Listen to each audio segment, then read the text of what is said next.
Okay, guys, we're back with part 4. Man, I barely talked in the last episode compared to how much I usually do. And it's just because I was so like taken aback by some of the things that they were saying that I fully couldn't process it. So, man, I don't even know. I might just have to like do some voiceovers or something, but probably not. Just gonna make a better effort to just stop and interrupt them as they're going. Because I kind of just like want to wait and see if they can make a point first before I jump in and make my own point. But oftentimes that they just take forever to get to that point, and it's because they have to warp things to their reality to do so. Yeah, anyways, Fat Fatties, part 4, medical drama. Let's go. Yeah, so where we left off, Rebecca was talking about how she was like went to go ask for like a disability pass from her doctor so that she could park closer to her workplace because she works at a university. And I was kind of on her side that yeah, you kind of need like a little extra help sometimes in order to give yourself time to get things in order. That being said, I don't actually think that she did. So it kind of defeated the purpose. And she was doing this because she was having breathing problems and it was during COVID and all this other stuff. And yeah, we're going to see if she continues to tell the rest of that story or they're going to move on to a different topic. But once again, we kind of get half the picture and there's a lot of missing information that I would definitely like to hear, but they're not going to tell us. Because if they gave us all the information, like I said, we could poke holes in their stories way more easily. And then how could they convince you to live in the delusion with them, right? Because remember, when you have a disorder like this, one of the biggest goals is to put people under your control and have them conform to your reality rather than the objective reality that health actually has a standard, health matters, and your weight directly influences your health, whether you're overweight or you're underweight. Okay, we're going both sides of the spectrum here. Yeah, that day did permanent damage for me with my doctors, me trusting doctors, me thinking doctors will see me, permanent damage on the way I saw myself. It did a lot of damage that day, and it carried a lot of shame because I think in general, if anyone has a disability, I think advocating for a disability is hard to do and harder when someone assumes that disability as your fault. Like she absolutely saw that as I did this to myself, etc., right? Versus just understanding there was no way for me to get past the issue I was having without some support. And I think that's, she saw it as enabling. I saw it as support for me to living a healthy lifestyle, which would be being able to go to work and not have my blood pressure and my breath go out of sorts just to get there. Also think about the mental toll that was taking, knowing what you were dealing with every time you were going to work, like what you knew that you were having to prepare yourself for and going to work. And think about all the people that don't have these tools, that aren't prepared to put up that fight at the doctor's office. Yeah, going back to that story that she told, like I said, the doctor went about it the wrong way, saying, I think this is going to enable you. And doctors have terrible bedside manner. And at the end of the day, your bedside manner really does matter because it's going to directly influence if your patients are going to listen to you or not. Now you could say, oh, well, it's the patients, it's their own issue if they decide not to listen to a harsh truth. Well, you know what? There's ways of delivering things that are going to be more receptive to others. Okay. That's just the way things go. Okay. And I know that because I'm a speech therapist, right? And we teach pragmatic language as one of our domains. And that's something I talk to some of my students sometimes who struggle with pragmatic language. That's social language. And I say, if you actually want somebody to do what you want, this is the better way that you can say it.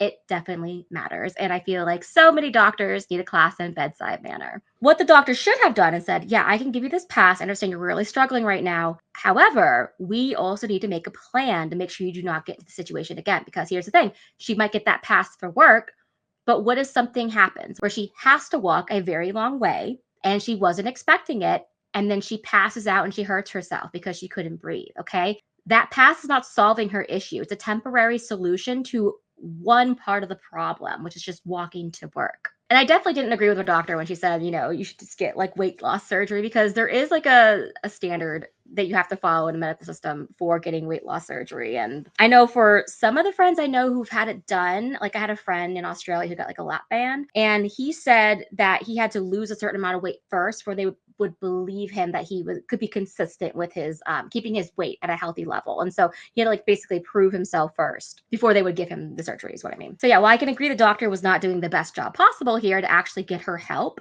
they're now going to be using as a justification how they're being discriminated against in the medical setting due to their weights, when in fact it's her weight most likely that put her there. So yeah, she might have an extenuating circumstance, but like I said, let's be honest, did the weight contribute to how bad it was? Because we can talk about my genetic disease again for the millionth time and say, yeah, the genetic disease is basically the biggest issue when I was having when I was trying to walk around and live my normal life, because my joints were just dying and there was no way for them to, I didn't have enough I don't know, like strength in my joints. I don't know how to describe it. My joints are unstable, and so it was making everything hurt so much. Yeah, I technically could have gotten disability to help deal with that, like walking to the grocery store, walking to work, etc. But at the end of the day, I had to be realistic and honest with myself that my weight, which was definitely in excess, over 340 pounds, was making that issue worse. Now, are there days where I'm just trying to walk around and it's way too painful, even though I've lost basically 100 pounds? Absolutely. Absolutely. But it's also not every day like it was, right? It took a long time to get to that point, and I definitely could have used the justification of get the parking pass now and lose weight as I'm using it. I definitely could have done that. I decided not to, because I knew I was going to go remote, and that I wouldn't have to deal with that like work issue anymore. So it just wasn't worth it for me. But like I said, I don't think she actually then took it seriously here. She clearly didn't try and lose any weight. And so she's probably just going to be in the same situation that she's always been in. She's going to have breathing issues. Who will then say, well, you know what? I can't do it anymore. I can't do it anymore. So they either lose their jobs or they try and fight to have, to be able to do their job, work from home if they're able to. We know that that's a privilege, but it's so invalidating, and it's so like, why is it wrong to ask you to care that I do want to participate in this world as best as I can? And I'm just asking for some support. Well, and that's my question. Like, what if my breath control didn't get better? I'm just what? You just want to punish me? You want to make sure I feel it? You want to make sure I struggle to get to work so that I know it's my fault? Like, what does that mean, right? Like, what do you want for me to then experience? Hardship going to work? Scary moments where I can't catch my breath? That's what you want me to experience because it's my fault? And it's so disgusting, because these doctors will constantly, oh, we'll just lose weight, just have, I had a friend that I was her doctor buddy. Because, and we'll talk about this later on in our series. But it is nice to have a bulldog to go to the doctor with you. And hi, that's me. But we were going to the doctor for her knee. And this doctor right out of the gate was, we need to lose weight. And have you thought about weight loss surgery? She was in there inquiring about knee surgery. Well, we can't do knee surgery because of your BMI. Okay. What does my BMI have to do with? Well, because of anesthesia. Okay. But you can put me under anesthesia for weight loss surgery, but not for the knee surgery. Make it make sense. Make it make sense. I get what she's saying there about the anesthesia. It is a risk assessment because they're hoping that if they do this one anesthesia to do weight loss surgery, that's the last time you'll have to do that at that size. And then the next time you need surgery, blah, blah, blah. But yeah, they can definitely put you under if you're overweight, because they've done it to me when I had my wisdom teeth removed. It's just there's more risks to it. So yeah, if that doctor was saying, no, we can't give it to you because of that, I know that was untruthful. But like I said, I just have a really hard time buying that's exactly what the doctor said. The doctor probably said there's a huge risk associated with this. But at the same time, when it comes to weight loss, if you're having a knee thing and knee surgery and the doctor's saying you need to lose weight, well, maybe getting the knee surgery will help her lose weight too. So there is that there. I actually know somebody where they were in a similar situation where they were in a wheelchair, and they had not been like super overweight their entire life, but they were in a wheelchair because they busted their knee and they couldn't get a minor surgery for her knee approved. And so she gained a whole bunch of weight because she was basically sitting. And you could say, oh, you need to eat less. Well, it's really hard to adjust your lifestyle that quickly if you're not used to it. So you can definitely gain a lot of weight that way. And I know from experience, I definitely gained a lot of weight that way because I was injuring myself constantly. I was constantly injured because of my genetic disease, and I would just gain weight because it's so hard to just shift your diet if you're suddenly immobile. And so anyways, eventually she got that knee surgery approved, and as soon as she could walk again, she started losing weight because she didn't actually have an emotional problem associated with her weight. It was literally just a physical issue. She needed to be up and moving. Now, in this case, I don't know what this woman's issue is. Perhaps it could have been a physical issue. I'm sure the physical issue did not help the situation. So yeah, I can see in that case. Now, with Rebecca's case, was that what she said was, is it really just that she wasn't doing enough cardio and so she was out of breath? Because I was waiting for her to have like a reveal, and it didn't. It turned out I had this illness, and it has nothing to do with my weight. But we haven't heard that yet. Maybe she'll get to it eventually, but haven't heard that yet. And little concerned that we ever will. Because they'll prescribe weight loss surgery all god day long, but then tell you that they can't put you under anesthesia for the actual problem that you're dealing with. Because maybe if my knee didn't hurt so much, maybe I could go on that walk that you think I'm not going on, or what the ever. Yeah. Alyssa, you were getting upset. Yeah, I'm a little upset. Yeah. I'm really sorry you were treated that way. Yeah. And I think that's where I'm like sitting right now. It's like I started dissociating a little bit because the people don't deserve to be treated like that, period. And people, I'm going to say this, people don't deserve to be treated poorly, period. I think people deserve to be treated well. I think people are innately good.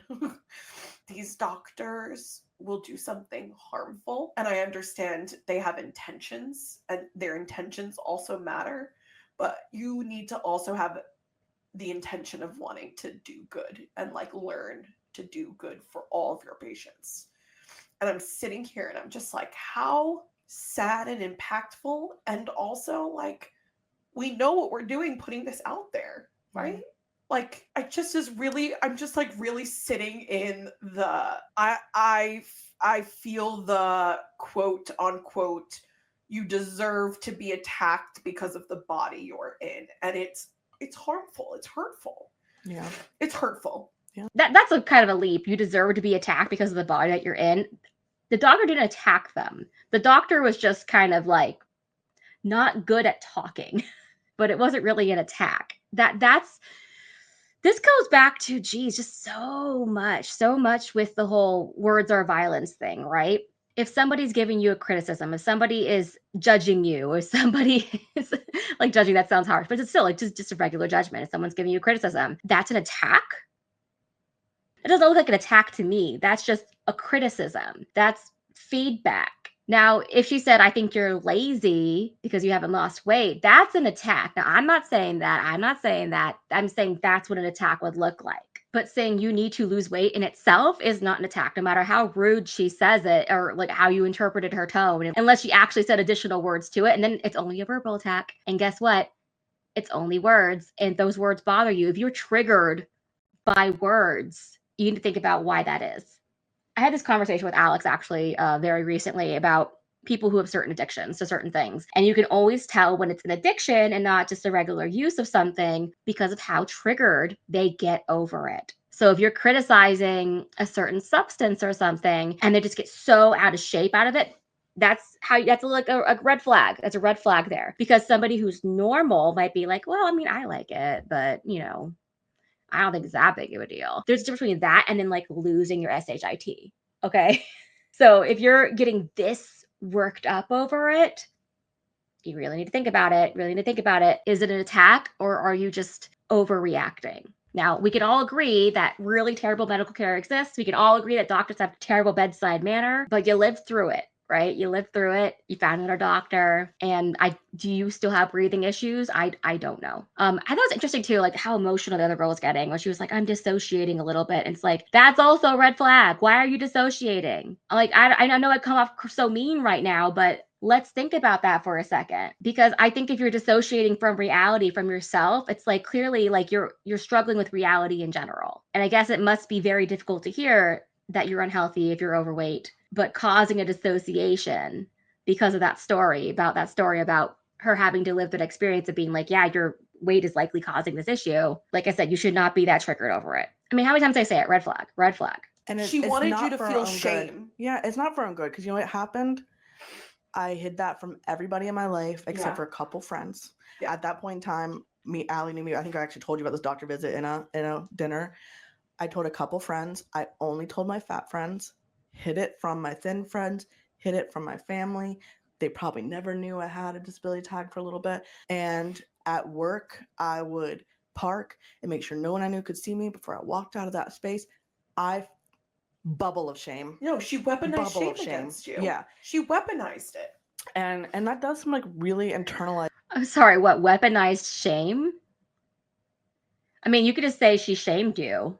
But weaponized shame, it's like I told you this therapy speak, it's so freaking annoying. I cannot stand it. You could just say she shamed you and you don't believe you deserve to be shamed. Weaponized shame. They really think it was like an intentional attack and not just a doctor who was bad at their job. All of us might need disability support at some, like, it's just, it sucks ass. And see, that's the thing for me too. That's the thing for me too, is that there are so many fucking people.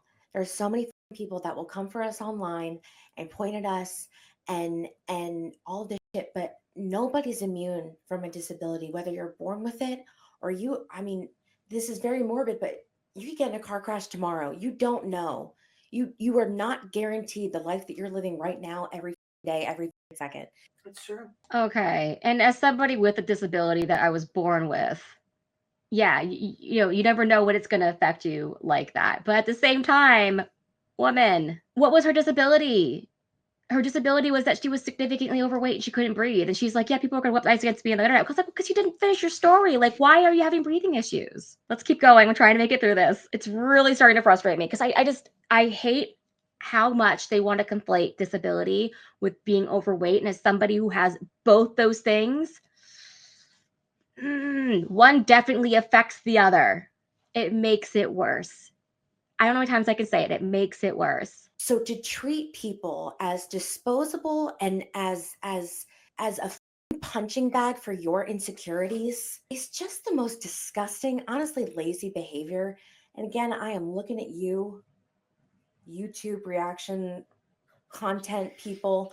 You honestly should be ashamed of yourselves. And I know that you want us to be ashamed of ourselves, but all we're doing is trying to put out kindness into the world and tell people that they can advocate for themselves, that they matter, that they deserve to be treated with compassion at the doctor, at a restaurant, among peers. She's talking to me again. She's talking to me. Women, people are doing this not for the reasons that you said, okay?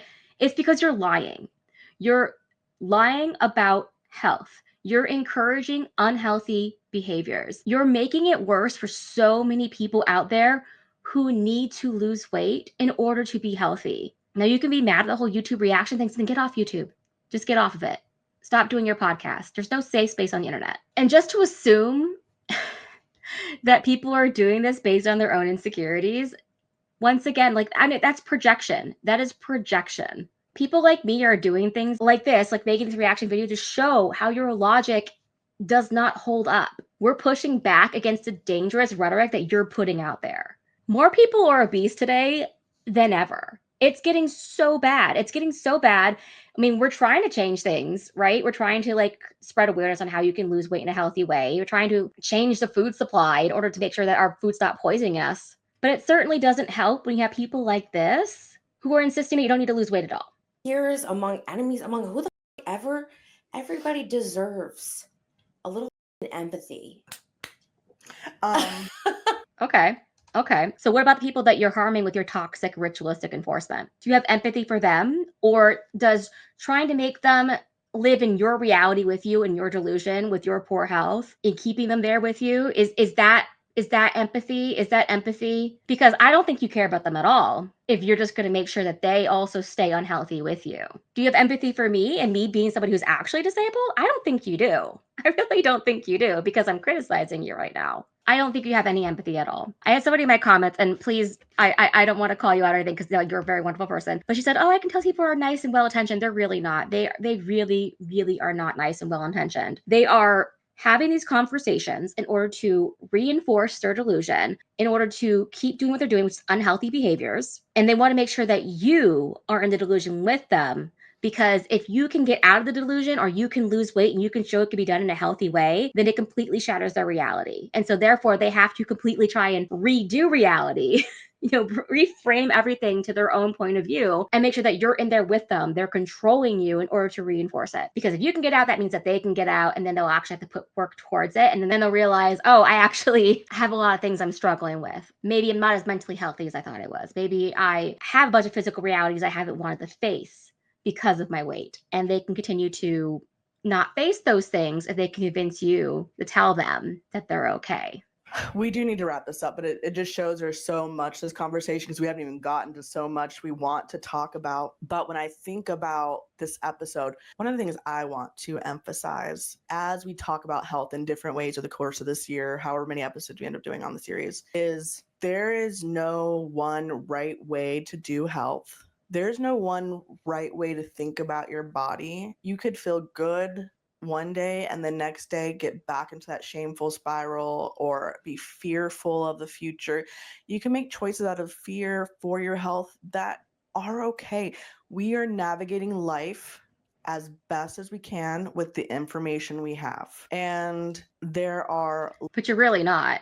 The information says that you're unhealthy at this size. There is a right way to think about your body. And I'm sorry to say that. I'm sorry if that triggers anybody in the comments, but there is a right way to think about your body. It should be, I need to make sure my body is healthy because it's survival, right? It's like, it's a survival instinct to make sure that you are healthy enough to keep on living. You are not healthy enough to keep on living if you're at the size that you're at. If you're significantly overweight like that, if you're obesity class 3. Maybe people have different health journeys, but there is healthy and there is unhealthy. This is unhealthy behaviors. This is an unhealthy mindset. And all of us in the room right now, you 3 and me, have unhealthy bodies. That is the reality. And you cannot talk your way out of that. Lots of messages we get about what is better for us, easier for us, etc. And I think what we need to do as we navigate health is give ourselves grace, but take no shit, right? Like really learn how to advocate for yourself. Seek out support that actually is listening and sees you as a whole person. And know that health is one aspect of life, not the only aspect of life. And with that, we make decisions as best as we can. I think I already said that. But basically what I'm saying is, I think what I'm trying to walk around the idea is, I'm not coming to you as a fat activist who says you can never do X, Y, and Z. I'm coming to you as a fat activist that says fat people are people who deserve compassionate care, who should be respected, who have full lived lives, who know their bodies probably better than you know their bodies. And that means we are navigating a very complex system of health, complex things in our body, since it's socially unacceptable. And it's okay to show up however you need to show up. But it is important to do no harm to others. Like, it's important to think about the ways in which you do and think about things and say things that then impact others. But people would make the same argument that you're actively harming others by promoting this rhetoric. Like, do you not see how that's the case? Because if you're telling somebody who's at the same body size as you are that they can be healthy at that body size, you're outright lying to them. That's harmful. Lying is harmful. And I think that's why so much of it for me personally, when it comes to my health, is like, I want to do XYZ for myself, and everyone else can make their own decisions. And I'm very body autonomy from that point on. That might have been squirrel. Spaghetti salad. I think honestly, like we had talked about including this, in the episode, and it still scares me a little bit because, in the same way that you scare me, Alyssa, when sometimes you are just so vulnerable with the thoughts that come into your head. And I immediately think about, well, I'm a fat activist. I'm supposed to say this. I'm not supposed to feel this way. But I think it is okay. I think it is okay to acknowledge that I'm not sitting here as a fat activist saying that anybody's life is better no matter what body you're in. Everybody faces hardships. I can recognize that being in a smaller body gives you, we've already talked about the access that gives you, right? But what it ultimately gives you is so much more access to compassion, the benefit of the doubt, to recognition of your knowledge, human decency, right? So yeah, is it quote unquote easier to be smaller? Sure. I won't deny that. But what I am sitting here saying, and I think what the general idea of our podcast is that you can still live an absolutely beautiful life in whatever body you're in, because you can take control and you can advocate for yourself, and you can say, just because I don't have all the access that somebody else does, doesn't mean I can't create space for myself. Okay, so I've said this before, and I'll say it again. This might rub the wrong way, but I don't really believe in thin privilege. I think thin privilege basically only exists in terms of like dating. And when it comes to access, I think the only access you need is mobility. People giving you the benefit of the doubt. Yeah, I guess if you're in a doctor's office, your doctor's going to assume that you're overweight. That's causing a lot of your health issues, and that may or may not be true. But the point is it likely to be true? Because it could be likely to be true. But in other domains, there's never been one time in my entire life, like in my work life or my like student life, where somebody was just like not giving me the benefit of the doubt because I was overweight. Sometimes they just make things up. I swear they just make things up. And I think that's what I'm doing. Yeah, because as much as people like to say thinness is an option for everyone, thinness is not an option for everyone. It's not. It is not an option for everybody. And that is my number one protector against all of the hateful, hurtful online comments. The number one thing they love to tell me is stop eating. And I already say, bet. I already did that. I did. Oh my gosh. Anybody can actually be a healthy weight. It's just biology. It's the way that we evolved. We're supposed to be a certain amount of weight for health reasons. Otherwise, our species would not have survived. And she's like, oh, I stopped eating. It's because you have a behavior issue. What they're saying is eat less, eat in moderation. Don't go to the extreme where you starve yourself. But they can't hear that. They think every time somebody goes on a diet that it's starvation. And that's just simply not true. Once again, they are lying to you. They are gaslighting you. She's trying to emotionally manipulate you with her disorder story in order to tell you that this is what a diet is for her. And that's just not true. There is a difference between starving yourself and eating a little bit less. Did that so much. I ended up in a medical facility. Yeah. It's not 1 + 1. Mm-mm. It's not, don't do this and then you'll get this. Scream it into the void if you need to. We just know it's not true. It's just not true. Mm-mm. Right? And that's when I'm like, this is when like, I know I've said things that we don't all necessarily agree on, but I stand by, no one wants to receive this type of hate. If I had the option to be in a more societally accepted body and the privileges it comes with that, I don't know if I wouldn't take that. Why wouldn't I want the acceptance? I literally to myself for it. Mm-hmm. And we've all done it. That's what I'm We've all done saying, it. you know? And like, that is truly my number one protector against all of the nonsense. And I think that's what they can't. When they say hate, they mean the hate online that they're getting in the comment sections on Instagram and whatever podcasts and YouTube and such. And like, they only have like 1,000-ish subscribers on YouTube. I'm not sure if they're bigger on other platforms, but once again, this is online stuff. Okay, you went online. I get hate comments sometimes. I do. It happens. Now, I just have to recognize that's not real life, right? It's not real life. And psychopathic trolls hide on the internet. That's what they do. They don't come out in real life. That's why they're on the internet. And you probably never would have seen them if the internet didn't exist. But the reason why, like I said, you're so triggered by it is because you know that something in what they're saying, even if it's just a little bit, is kind of true. And is that you need to lose weight. And if you weren't triggered by it, then maybe it wasn't true, right? Like that's typically how it works. Like, are you triggered? Yes or no, right? That's how we know red flag or not. Do you need to look internally if you're triggered by a criticism? Yeah, probably do. Understand. Correct. These very, very hateful, toxic people. They can't understand, why wouldn't you? Why wouldn't you want to be like us? Well, first of all, I wouldn't want to be anything like you. I don't want to be hateful. I don't want to be anything like you hateful people with your reaction channels. I don't. She cannot get over it. She just wants to talk about this so much. She's like spent at least 5 minutes on it for this entire video. It's an hour and 6 minutes long. Spent like at least 5 to 6 minutes talking about reaction video channels. Then don't put out videos on the internet. I don't know what to say. If you really thought that what you had to say could stand on its own, you wouldn't be triggered by it. You would be like, yeah, make a reaction. And you can make a reaction back to it and then say, this is how your argument against my argument doesn't hold up. But you know that your argument doesn't hold up. And that's why you're angry that people are actively disproving what you're saying. They're actively refuting what you're saying. Real problem with you people.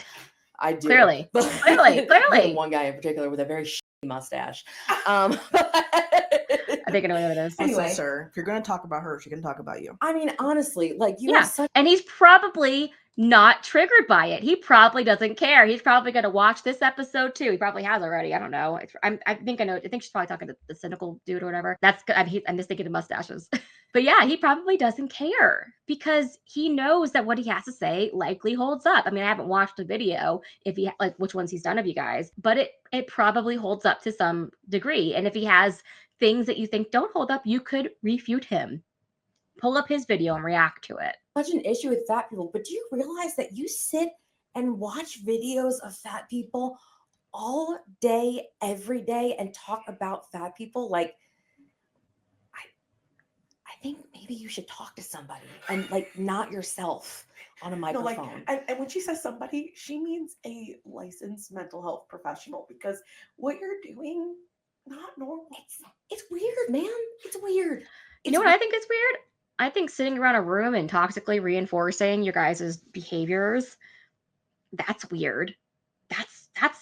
That's suspicious, as what said that was that like Cardi B. I think that's really weird. I think it's really weird that you guys are so in your delusion over your health that you have to sit in a room and make a podcast about it. And people are pointing out your mental health issues and you can't take it. So yeah, I don't think it's that weird at all that he's doing it. Like, yeah, he's watching fat people on the internet, basically try to encourage other people who are fat to stay fat. You're like, well, we're not gonna tell you what to do with your body. It's body autonomy. But at the same time, you call yourself a fat activist. You're an advocate for fat people too, against what you assume is a very discriminatory health system. And we're saying that the reality that you live in doesn't exist. And me personally, as a fat person, can attest to that. But then again, I mean, what? I'm a fat woman, so because I'm in the same boat as you are, or at least I was when I was at your body size. Like maybe, I don't know, maybe one day they'll attack me too. And we'll see if I get triggered over it. Yeah. Weird. Get help. Anyway, to everybody else. To everyone else, we love you so much. No, it truly is like, we're not sitting here saying, I'm not sitting here saying being fat is the best thing in the world, because no one thought you were saying that. So much hate and shame and hurt just for living in the body that I live in.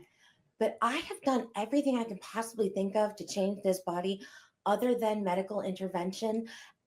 And I don't blame anybody for going that step, for going that route, whether that's surgery, whether that's a shot, whether that's anything. We know you haven't, though, because you clearly never tried moderation. Because like Alyssa said, who wouldn't snap their fingers and get that privilege? Yeah. But these are our bodies.